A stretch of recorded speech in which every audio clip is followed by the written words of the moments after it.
জগন্নাথ বাউরি জন্ম থেকেই দু হাত নেই। শারীরিক প্রতিবন্ধকতার মধ্যে দিয়েই বাল্যজীবন কেটেছে ক্ষেত মজুর পরিবারে। প্রতিবন্ধকতা নিয়েই আউশগ্রামের প্রাথমিক বিদ্যালয়ে শুরু হয় তাঁর পঠন পাঠন। হাত না থাকায় স্কুলের প্রধান শিক্ষক ভাবেন সে পড়তে পারলেও লিখবে কি করে। এই প্রশ্ন থেকেই নিজ চেষ্টায় প্রধান শিক্ষক ভূতনাথ পাল তাঁর প্রতি আস্থা রেখে পায়ের আঙুলে চক পেন্সিল দিয়ে লেখা শেখানো শুরু করেন। তারপর জগন্নাথ বাবু নিজেকে প্রতিষ্ঠা করতে উচ্চ মাধ্যমিক পাশ করে বিভিন্ন পরীক্ষায় ও প্রতিযোগিতায় অংশগ্রহণ করেন এবং বর্তমানে তিনি একজন প্রাথমিক স্কুলের শিক্ষক। জগন্নাথ বাউরির জন্ম পূর্ব বর্ধমান জেলার আউশগ্রামের বেলুট গ্রামে। আজ থেকে প্রায় 10 বছর আগে আউশগ্রামেরই জয়কৃষ্ণপুর অবৈতনিক প্রাথমিক বিদ্যালয়ে তিনি চাকরি পান। বাড়ি থেকে যার দূরত্ব ছিল প্রায় 3 কিলোমিটার। বর্তমানে জয়কৃষ্ণপুর বিদ্যালয়ে চাকরি করছেন তিনি। বিদ্যালয়ের প্রধান শিক্ষক মোহাম্মদ মুবাসার হোসেন বলেন, প্রথম যখন এই স্কুলে জয়েন করেন তখন জগন্নাথ বাবুকে দেখে সবাই অবাক হয়েছিলেন, কিন্তু তাদের মধ্যে জগন্নাথ বাবুকে পেয়ে তারা বর্তমানে অত্যন্ত খুশি ও গর্ব অনুভব করেন। আজ যেভাবে তিনি পায়ের আঙুলে চক পেন্সিল ও পেন দিয়ে লিখে লিখেই আর 5 জন শিক্ষকের মতোই পড়াচ্ছেন, তাতে তাকে কুর্নিশ জানাতেই হয়। ওনার সম্বন্ধে বলবো যে ওর তো ব্যাকগ্রাউন্ড আমরা সবাই শুনেছি এবং আমরাও ওকে আসার পর আরও বেশি করে জানলাম। ওকে যখন প্রথম মাধ্যমিক পরীক্ষা দেয় তারপর ওর একটা প্রতিবেদন বেরিয়েছিল পেপারে, জেনেছিলাম। কিন্তু সৌভাগ্যবশত এরকম একজন শিক্ষককে যে আমার স্কুলের কলিগ হিসেবে আমরা পাবো এটা আমরা আগে জানতাম না।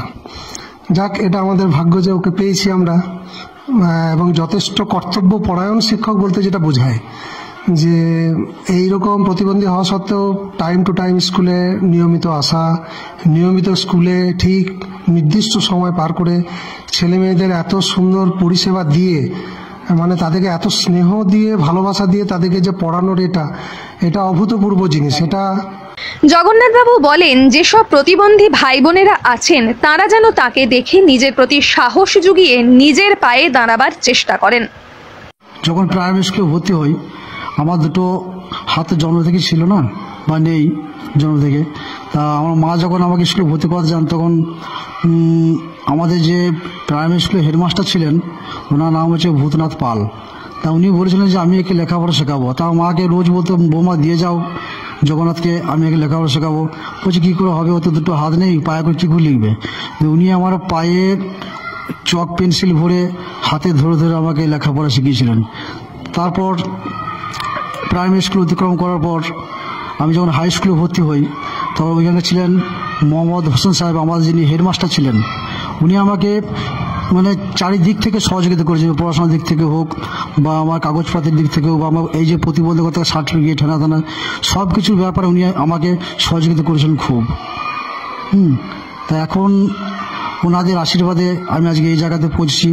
আমি অনেক ভালো আছি এবং সুখে আছি, খুব ভালো আছি, আমার খুব ভালো জীবনযাপন কাটছে।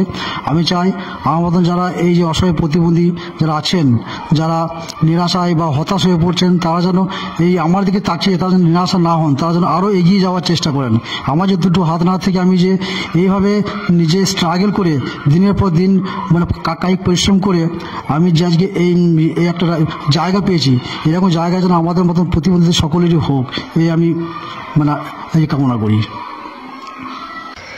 ইচ্ছে এবং চেষ্টা থাকলে যে সবই হয় তার অন্যতম দৃষ্টান্ত জগন্নাথ বাউরি।